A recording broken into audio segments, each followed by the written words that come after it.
దీపని యాక్సిడెంట్ చేసి చంపబోతూ అడ్డంగా దొరికిపోయిన జ్యోత్స్నని అరెస్టు చేయిస్తున్న పోలీసులు. ఇది ఎలా జరగబోతుంది అని తెలుసుకోవాలి అనుకుంటే కనుక ఈ వీడియోనైతే పూర్తిగా చూడండి. అలాగే కార్తీక దీపం సీరియల్లో ముందుగా ఏం జరగబోతుంది అని మీరు తెలుసుకోవాలి అనుకుంటే మన ఛానల్ని అయితే తప్పకుండా సబ్స్క్రైబ్ చేసుకోండి. ఎపిసోడ్లోకి వెళ్తే ఇంకా జ్యోత్స్న గురించి అక్కడ పంతులు గారు అయితే వచ్చి వెయిట్ చేస్తూ ఉంటారు. ఇంకా పంతులు గారు అయితే జ్యోత్స్న జాతకం చూసి జాతకంలో దోషం ఉందని, ఆ దోషం పోవాలి అంటే కనుక 36 రోజులు మీరు డైలీ కంటిన్యూగా పూజ అనేది చెయ్యాలి అని చెప్పేసి చెప్తారు జ్యోత్స్నకి. అలాగే జ్యోత్స్ననే వెళ్ళి ప్రతిరోజు కూడా వెళ్ళి అక్కడ పూజ చెయ్యాలి అని చెప్పడంతో ఒక్కసారిగా జ్యోత్స్న షాక్ అయిపోతూ ఉంటుంది.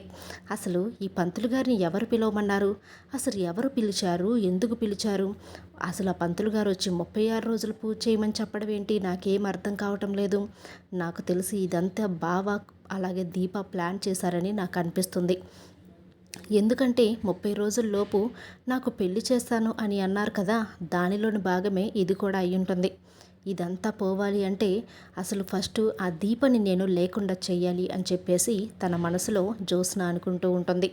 ఇంకా జ్యోత్స్న అయితే దీపను నేను ఎలాగైనా చంపేసేయాలి, చాలాసార్లు రౌడీని పిలిపించి చంపించాలని చూశాను కానీ ప్రతిసారి కూడా ప్లాన్ ఫెయిల్ అవుతూనే ఉంది. కాబట్టి వాళ్ళెవరు కాదు, ఇప్పుడు నేనే ఇంకా రంగంలోకి దిగి ఆ దీప లేకుండా చెయ్యాలి అని చెప్పేసి ఆలోచించుకుంటూ ఉంటుంది. దీప, నీకు ఇదే చివరి రోజు, చూడు నేనేం చేస్తాను అని చెప్పి అనుకొని అక్కడి నుంచి పైకైతే వెళ్ళిపోతుంది హాల్లోంచి జ్యోత్స్న. అలా దీప కార్తీక్ ఎప్పుడైతే ఇంకా ఇంటికి వెళ్ళడానికి బయలుదేరతారో వాళ్ళ వెనకే ఫాలో అవుతూ వెళ్తుంది జ్యోత్స్న. కానీ జ్యోత్స్న వాళ్ళ వెనకాల రావడం అయితే కార్తీక్ కానీ దీప కానీ గమనించుకోరు. అందుకని వాళ్ళిద్దరూ కూడా ఫాస్ట్గా వెళ్తూ ఉంటారు. అలా దీప కార్తీక్ వెళ్తూ ఉండగా దీప అయితే, బావా నాకు కొబ్బరి బొండం తాగాలనిపిస్తుంది, బాగా ఎండగా ఉంది కదా అని చెప్పేసి అనేసరికి, సరే మరదలా నువ్వు ఇక్కడే బండి దగ్గర నుంచో, నేను రోడ్డు క్రాస్ చేసి అటు వెళ్ళి కొబ్బరి బొండం తీసుకొస్తాను అని చెప్పి కార్తీక్ అయితే కొబ్బరి బొండం తీసుకురావడానికి రోడ్డు క్రాస్ చేసి అయితే అటువైపుకి వెళ్తాడు. ఇంకా ఇదే అదను అనుకున్న జ్యోత్స్న ఇంకా వెంటనే దీప నుంచున్న ప్లేస్కి అయితే దూరంగా ఉండి చూస్తుంది కార్తీక్ అటు వెళ్ళిపోవడం చూసి, బావా ఈరోజు దీపని నా నుండి ఎవరు కూడా కాపాడలేరు, దీప చనిపోవాలని రాసిందేమో, అందుకే దీపని వదిలిపెట్టి నువ్వు అటువైపుకు వెళ్ళావు అని చెప్పేసి తన మనసులో అనుకుంటూ ఇంకా ఫాస్ట్గా అయితే వెళ్ళి కారులో దీపనైతే గుద్దేసి వెళ్ళిపోతుంది జ్యోత్స్న ఫాస్ట్గా. ఇంకా బావ చూడలే అని అనుకుని వెళ్ళిపోతుంది. కానీ కార్తీక్ అయితే దీప ఎప్పుడైతే కింద పడిపోతూ బావా అని చెప్పేసి గట్టిగా అరుస్తుందో అప్పుడే ఇంకా ఆ వెళ్తున్న కారునైతే చూస్తాడు. అది జ్యోత్స్న కారు కావడం చాలా షాక్ అయిపోతూ ఉంటాడు కార్తీక్ అయితే. ఇంకా జ్యోత్స్న అయితే నన్నెవరు చూడలేదు, ఆ దీప పని అయిపోయింది, ఇంకా ఈసారి దీపని ఎవరూ కాపాడలేరు, చనిపోవడం ఖాయం కడుపులో బిడ్డతో సహా అని అనుకొని ఇంకా పాటలు పాడుకుంటూ చాలా సంతోషంగా దీప చనిపోయింది, ఇంకా నాకు అడ్డు ఎవరు లేరు అని అనుకుంటూ ఇంటికైతే వెళ్ళిపోతుంది. ఇంటికి వెళ్తూనే పాటలు పాడుకుంటూ డ్యాన్సులు చేసుకుంటూ తన రూమ్కి వెళ్తూ ఉంటే పారిజాతం అయితే గమనిస్తూ ఉంటుంది. ఏంటిది ఇంత సంతోషంగా ఉంది, అసలు ఎక్కడికి వెళ్ళి వచ్చిందని ఇంత సంతోషంగా ఉంది అని అనుకుంటూ ఇంకా కార్తీక్ అయితే ఫోన్ చేస్తుంది. అరే కార్తీక్ ఎక్కడున్నావురా, ఏంటి జ్యోత్స్న అంత సంతోషపడిపోతూ వెళ్ళిపోతుంది అని చెప్పేసి అడిగేలోపే కార్తీక్ అయితే ఇంకా ఏడుస్తూ ఉంటాడు. దీపా లే అని చెప్పేసి ఏడుస్తూ ఉంటే, ఏమైందిరా దీపకేమైంది, కళ్ళు తిరిగి పడిపోయిందా అని చెప్పి పారిజాతం అడుగుతూ ఉంటుంది. పారు కళ్ళు తిరిగి పడిపోవడం కాదు, జ్యోత్స్న కారుతో గుద్ది ఫాస్ట్గా వెళ్ళిపోయింది, నా భార్య స్పృహ లేకుండా ఇక్కడ రక్తపు మడుగులో పడుకుంది అని చెప్పడంతో పారిజాతం ఒక్కసారిగా షాక్ అయిపోతూ వస్తుంది. ఇంకా షాక్ అయిపోయి కిందకైతే వస్తుంది. వచ్చి ఇంకా వెంటనే ఫోన్ చేస్తుంది పోలీసులకి. ఫోన్ చేసి నేరస్తురాలు ఇంట్లోనే ఉందని, నా మనవరాల్ని కారుతో గుద్ది వెళ్ళిపోయింది అని చెప్పేసి జ్యోత్స్న మీద కంప్లైంట్ అయితే చేస్తుంది పారిజాతం. ఇంకా కంప్లైంట్ చేసిన విధంగానే పోలీసులు అయితే శివనారాయణ ఇంటికి వస్తారు.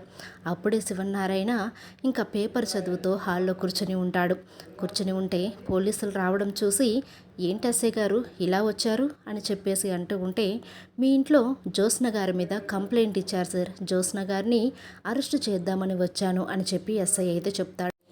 దాంతో పేపర్ చదువుతున్న శివనారాయణ సోఫాలోంచి ఒక్కసారిగా లేచి నిలబడతాడు. ఏంటి ఎస్ఐ గారు, ఎవరు కంప్లైంట్ ఇచ్చింది? అయినా నా మనవరాలు జ్యోత్స్న ఏం చేసిందని కంప్లైంట్ ఇవ్వడానికి? జ్యోత్స్న, జ్యోత్స్న అని చెప్పేసి పిలిచేసరికి జ్యోత్స్న హాల్లోకి అయితే వస్తుంది. వచ్చేసరికి అక్కడ పోలీసులు ఉండేసరికి ఒక్కసారిగా జ్యోత్స్న షాక్ అయిపోతుంది. ఏంటి పోలీసులు వచ్చారు? దీపని నేను చంపానని తెలిసిపోయిందా ఏంటి?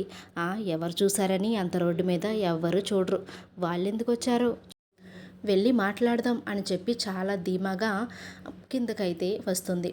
అప్పుడే ఇంకా జ్యోత్స్న, నీ మీద కంప్లైంట్ ఇచ్చారని తెలుస్తుంది, ఎవరినో గుద్దేశావని, ఏమైంది అసలు ఏంటి కదా అని అడిగేసరికి అప్పుడే పారిజాతం ఎంట్రీ ఇచ్చి, నేనే కంప్లైంట్ ఇచ్చానండి జ్యోత్స్న మీద అని చెప్పడంతో ఒక్కసారిగా శివనారాయణ, అక్కడ హాల్లో ఉన్న సుమిత్ర, దశరథ, జ్యోత్స్న అయితే షాక్ అయిపోతూ ఉంటారు. ఇంకా జ్యోత్స్నకైతే దిమ్మ తిరిగిపోతూ ఉంటుంది. ఏంటి గ్రానీ కంప్లైంట్ ఇవ్వడం ఏంటి, అసలు ఏం జరిగింది అని చెప్పేసి అనుకుంటూ ఉంటుంది జ్యోత్స్న తన మనసులో. అప్పుడే శివనారాయణ, పారిజాతం కంప్లైంట్ ఇవ్వడం ఏంటి నీ మనవరాల మీద, నువ్వు అసలు ఏం జరిగింది, జ్యోత్స్న ఏం చేసిందని కంప్లైంట్ ఇచ్చావు అని అంటే, దీపను చంపేసిందండి.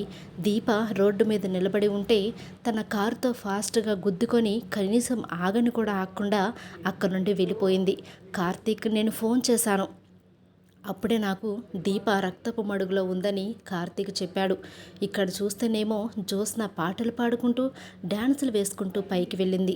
అందుకే దీప నా మనవరాలండి, నా మనవరాల్ని చంపిన జ్యోత్స్నని నేను ఎందుకు వదిలిపెడతాను? అందుకే దీపను చంపిన కారణంగా, దీపకి యాక్సిడెంట్ చేసిన కారణంగా నేనే జ్యోత్స్నని అరెస్టు చేయించడానికి పోలీసులను పిలిపించాను అని చెప్పడంతో, అత్తయ్య గారు మీరేం చేస్తుందో అసలు మీకు అర్థమవుతుందా అని చెప్పి సుమిత్ర చాలా కోపంగా అంటూ ఉంటుంది. అప్పుడే ఇంకా దశరథ, ఏంటి దీపకి యాక్సిడెంట్ అయిందా పిన్ని, ఇప్పుడు ఎక్కడుంది దీప అని అంటూ ఉంటాడు. ఏంటండి ఇక్కడ మీ కూతుర్ని అరెస్ట్ చేయడానికి వస్తే దీప దీప అంటారేంటి, నాకు అర్థం కాదు అని చెప్పేసి అంటూ ఉంటే, నీకు అర్థం కాదు సుమిత్ర, ఎందుకంటే నీకు అసలు నిజం తెలియదు కదా, అందుకని నీకు అర్థం కాదు. ఏంటండి ఆ నిజం, నాకు తెలియని నిజమేముంది అని చెప్పి సుమిత్ర అంటూ ఉంటుంది. ఉంది సుమిత్ర, నిజం ఉంది. ఏంటంటే జ్యోత్స్న నీ అసలైన కూతురు కాదు, జ్యోత్స్న నీ కన్న కూతురు కాదు, నీ కన్న కూతురు దీప. అది తెలియక నువ్వు జ్యోత్స్నాని నెత్తి మీద పెట్టుకున్నావు ఇన్ని రోజులు కూడా. తన వారసురాలు కాదు అనే నిజం ఎక్కడ బయటపడిపోతుందో అని, దీప వారసురాలు అనే నిజం ఎక్కడ బయటకు వస్తుందో అని జ్యోత్స్న ఎప్పటి నుంచో దీపని చంపడానికి ట్రై చేసింది. ఇన్నాళ్ళకు అవకాశం దొరికిందా జ్యోత్స్న నీకు దీపను చంపడానికి? చంపేశావా? ఇంకా నీ వారసత్వానికి ఎవరు అడ్డులేరు కదా, నీ ఆస్తి నువ్వు తీసుకోవడానికి ఎవరు అడ్డులేరు కదా అని అంటూ ఉంటే, జ్యోత్స్న ఒక్కసారిగా దిమ్మ తిరిగి అలా చుక్కలు కనబడుతూ ఉంటాయి జ్యోత్స్నకైతే. ఈ విధంగా దీపకు యాక్సిడెంట్ చేసి అడ్డంగా దొరికిపోతుంది జ్యోత్స్న. ఇంకా జ్యోత్స్నని అరెస్టు చేయిస్తుంది పారిజాతం. Thank you for watching.